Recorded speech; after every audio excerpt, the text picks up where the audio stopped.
সুষ্ঠু একটি মাত্র রাজনৈতিক সংগঠন আছে, যেই রাজনৈতিক সংগঠনের কোনো নিবন্ধন না থাকা সত্ত্বেও, অন্য কোন ধরনের লিগ্যাল বা কিছু স্ট্যাটাস না থাকা সত্ত্বেও সরকার যখনই আলোচনায় বসে ওই এক সংগঠনের নেতৃবৃন্দের সাথেই বসে, এবং শুধু এক সংগঠনের নেতৃবৃন্দ না, সরকারের হয়ে ওই একটি সংগঠনের নেতৃবৃন্দ কথা বলে।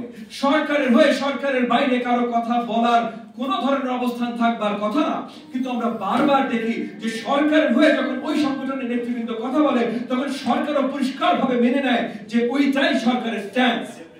তাহলে ওই সংগঠন যদি আগামী নির্বাচনে অংশগ্রহণ করতে চায় তাহলে অবভিয়াসলি সরকারের বিরুদ্ধে এক জায়গায় দাঁড়ানোর একটা পজিশন তৈরি হয়। দেখেন, প্রথমত আপনি খবর গণমাধ্যমের অংশীদার, আপনি গণমাধ্যমের সাথে আছেন, সো বাংলাদেশের রাজনৈতিক শক্তি কতগুলো আছে, কারা আছে, এটা সম্বন্ধে আপনার আরেকটু ভালো পরিচিতি থাকা বোধহয় আমরাও আশা করতে পারি। দ্বিতীয়ত, এগেন অনেকগুলো দলকেই তারা ডেকেছেন, প্রত্যেকটা দল তাদেরকে যারা দেখেছেন তারা কোনো না কোনো সময় গত 8 মাসে বলেছে আরো লম্বা সময় এই সরকারকে দেখতে চায়। বিএনপি ব্যতীত অন্য এমন কোন রাজনৈতিক দলকে তারা দাওয়াত জানায় নাই যারা বলেছে আমরা গণতন্ত্র দেখতে চাই, আমরা যত শীঘ্রই সম্ভব নির্বাচন দেখতে চাই।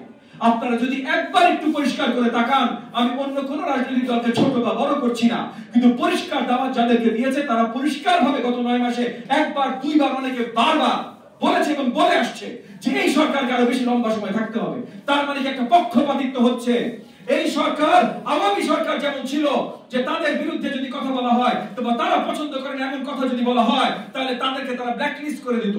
এই সরকার যদি দাওয়াত জানানোর সময় শুধু লম্বা সময় যারা চাচ্ছে তাদেরকেই দাওয়াত জানায়, তাহলে এই সরকারও তো একই রাস্তায় হাঁটা শুরু করছে বলে আমরা মনে করি।